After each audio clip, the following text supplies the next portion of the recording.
जय शंकर भगवान की। ओम नमस्ते रुद्रमन्यवतो तकवे नमः वाव्याम तते नमः। अनादि और अनंत जिनकी सत्ता है, उन्हीं को भगवान केदारनाथ के नाम से जाना जाता है। वही भगवान पशुपतिनाथ भगवान के नाम से जाने जाते हैं। वही भगवान त्र्यंबकनाथ और उज्जैन के महाकाल वही हैं। और इस वृंदावन में उन्हीं भगवान को भगवान गोपेश्वर के नाम से जाना जाता है।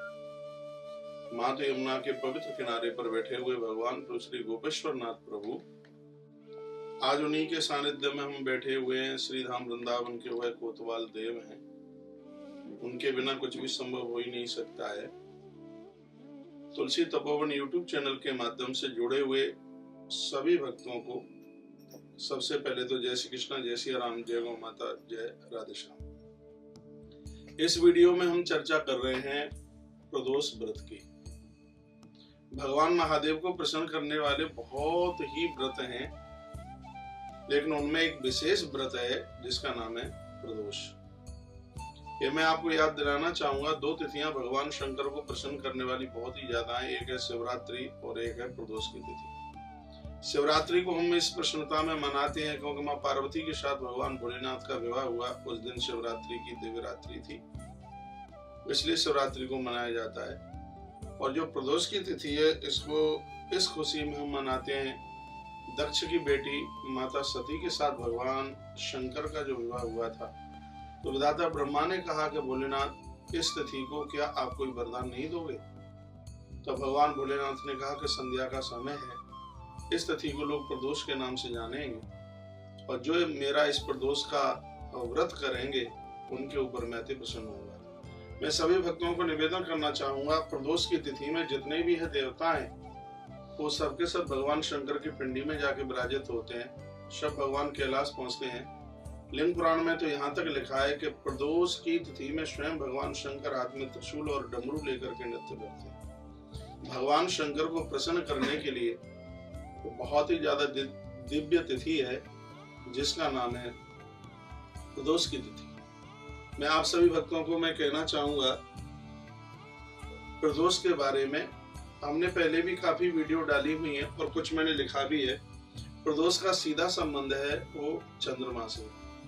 जब व्यक्ति का चंद्रमा बिगड़ता है तो व्यक्ति चरित्रहीन होता है, चाहे वो स्त्री हो चाहे वह पुरुष। उसके पास में चरित्र नाम की चीज रह ही नहीं सकती। और हमने पूर्व में भी निवेदन किया है, कुंडली में जिनका चंद्रमा कमजोर है, ऐसे लोगों को भगवान शंकर की आराधना करनी ही चाहिए। जिनकी कुंडली में कालसर्प दोष है, ऐसे लोगों को भगवान महादेव की आराधना साधना उपासना करनी ही चाहिए। ऐसे भगवान सर्व शंकर हैं जो विधाता ब्रह्मा के बनाए गए विधान में एक कील ठोक सकते हैं और ये किसी के बश का काम नहीं है। जे ही पर भगवान शंकर जिसके ऊपर कृपा कर दें। रामायण के बालकांड में तो स्पष्ट वर्णन आया है, जो तब करे कुमार तुम्हारी, भावे मेट सकहीं त्रिपुरारी। स्वयं माता पार्वती को भगवान भोलेनाथ बोले हैं कि जहां जहां जन्म पत्री में दोष है, उस दूषण को भूषण बनाने वाले यदि कोई है तो वह सिर्फ महादेव है। तो आप सभी भक्तों को मैं थोड़ा प्रदोष के बारे में मैं आपको बोल रहा हूँ। और सोमवार को प्रदोष पड़ता है तो उसको चंद्र प्रदोष के नाम से जाना जाता है। और इस प्रदोष के अपने आप में महिमा है। जो माता पिता अपने बच्चों के निमित्त यह प्रदोष करते हैं, तो सबसे बड़ी बात यह है कि उनके बच्चे अपनी मन मर्जी के मुताबिक विवाह नहीं करते। और आज के समय में एक बहुत बड़ी विडंबना है, 20-22 साल बच्ची को बड़ा कर करके और वो अपने मन मुताबिक विवाह करे। बेटा आपसे अलग हो जाए तो ये बिल्कुल ठीक नहीं है और हमारी संस्कृति के तो बहुत विपरीत ही बात है। तो चंद्रमा, सोमवार को चंद्रमा से जोड़ा गया है और जब प्रदोष सोमवार का पड़ता है तो इस दिन में पड़ने वाला जो प्रदोष है, तो चंद्रमा की जो चंचलता है उसको शांत करता है। कहीं मन में, बच्चों के मन में ऐसे विचार आते हैं, विकार युक्त विचार आते हैं, तो यह भगवान शंकर की पूजा सोमवार के दिन बच्चों को उनके पथ से भ्रष्ट नहीं होने देती। इसलिए सोमवार का जो प्रदोष है वह भी अपने आप में बहुत ज्यादा प्रभावी है। अब उसके तत्पश्चात मंगलवार को जो प्रदोष पड़ता है उसको भौम प्रदोष के नाम से जानते हैं। इस दिन के प्रदोष से करने से अपना मकान, अपनी दुकान, अपनी जायदाद, और सबसे बड़ी बात यह है कि यदि किसी व्यक्ति के पास कर्जा इतना बढ़ गया है, वह व्यक्ति कर्जे में डूब ही चुका है और कर्जा उतारना उसके लिए बहुत मुश्किल हो रहा है, तो बहुत ध्यान से सुनिएगा। मंगलवार को पड़ने वाला प्रदोष व्यक्ति को ऋण से मुक्त कर देता है, अपना मकान दिलाता है, अपना ऑफिस, अपनी फैक्ट्री, सब कुछ अपना होता है।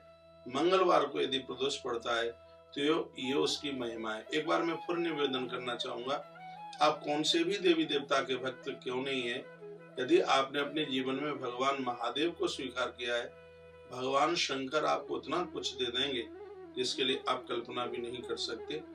ऐसे अवडदानी महाशिव हैं। तो मैं मंगलवार के प्रदोष की बात आपको कर रहा था। उसके बाद में है बुधवार का प्रदोष है, और बुधवार के प्रदोष को धौम्यावारा प्रदोष के नाम से भी जाना जाता है।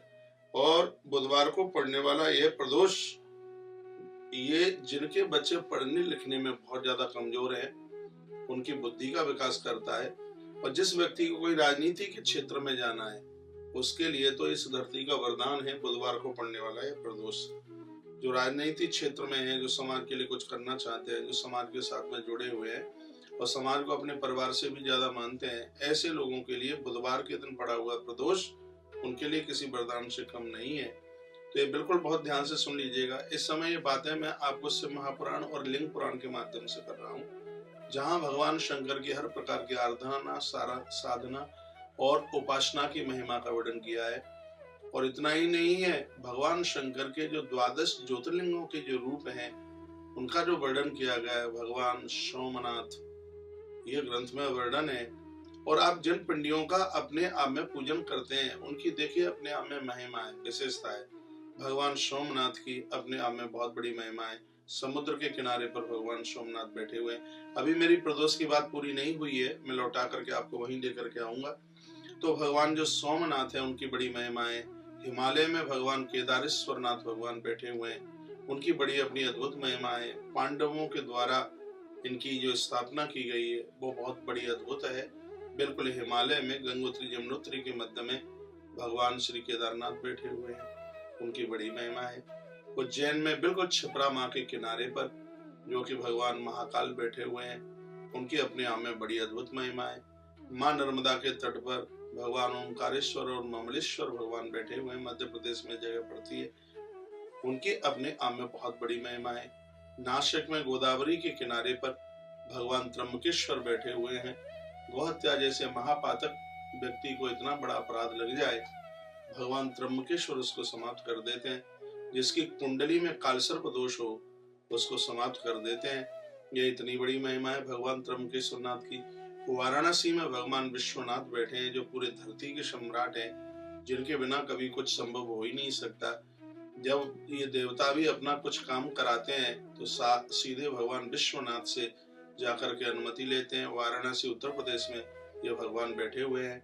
बिहार प्रदेश में पहले, अब ये स्थान झारखंड में पड़ता है। और मैं आपको कहूँगा, सबसे पहली कांवड़ भगवान परशुराम ने जिन महादेव की पिंडी के ऊपर चढ़ाई, ऐसे अद्भुत हैं। झारखंड में भगवान बैठे हैं, बाबा बैजनाथ प्रत्यक्ष रूप से हैं। और वो लोग बड़े बड़भागी हैं जो वर्ष में एक आध बार इनका जाकर के दर्शन करते हैं। इतना ही नहीं, मल्लिकार्जुन भगवान साउथ में बैठे हुए हैं, जिनकी अपने आप में एक बहुत बड़ी महिमा है। भगवान रामेश्वरम नाथ, भगवान प्रभु श्री रामेश्वर नाथ, ये बिल्कुल सागर के किनारे पर प्रभु श्री राम जी ने जिनकी स्थापना की है, भगवान प्रभु श्री राम जी ने जिनका पूजन किया है। तो देखिए अपने आप में इनकी महिमा तो है। बैजनाथ भगवान की स्थापना दशानन रावण के द्वारा हुई है। वो लंका को लेकर के जा रहा था, हाथ पर पिंडी को लेकर। भगवान ने अपना इतना वजन बढ़ा दिया कि भगवान वहीं स्थापित हो गए। रावण ने उनको नाम दिया कि मेरे कटे हुए मस्तिष्कों को आपने जोड़ा है, आपसे बड़ा वैद्य कौन होगा, इसलिए हे सरकार आपको लोग बैजनाथ के नाम से जाने। तो आज जगत कल्याण के लिए भगवान भोलेनाथ वहां बैजनाथ बन करके, और देखिए जगत के कल्याण में लगे हुए। गुजरात में द्वारकाधीश मंदिर से आगे भेंट द्वारका की तरफ जाओगे तो भगवान जगत कल्याण में वहां नागेश्वर बने हुए बैठे हैं। वो जगत के कल्याण में लगे हुए हैं। स्वयं भगवान शंकर और माता पार्वती नाग और नागिन के रूप में और वहां पर वो जगत कल्याण में वो बैठे हुए हैं। घुश्मेश्वर भगवान महाराष्ट्र में पड़ता है, ये स्थान है। घुश्मेश्वर भगवान महाराष्ट्र में औरंगाबाद जिले में स्थान पड़ता है। 12 ज्योतिर्लिंगों में से बड़ा अद्भुत है ये। वहां पर भगवान बड़ी कृपा का वर्षण कर रहे हैं। भीमाशंकर भगवान जगत कल्याण में लगे हुए हैं।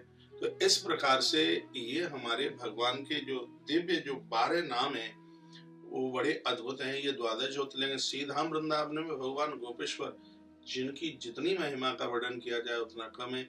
सुबह जिनका अभिषेक होता है और शाम को ठीक 4 बजे नहीं कि उनको एक गोपी का रूप दिया जाता है।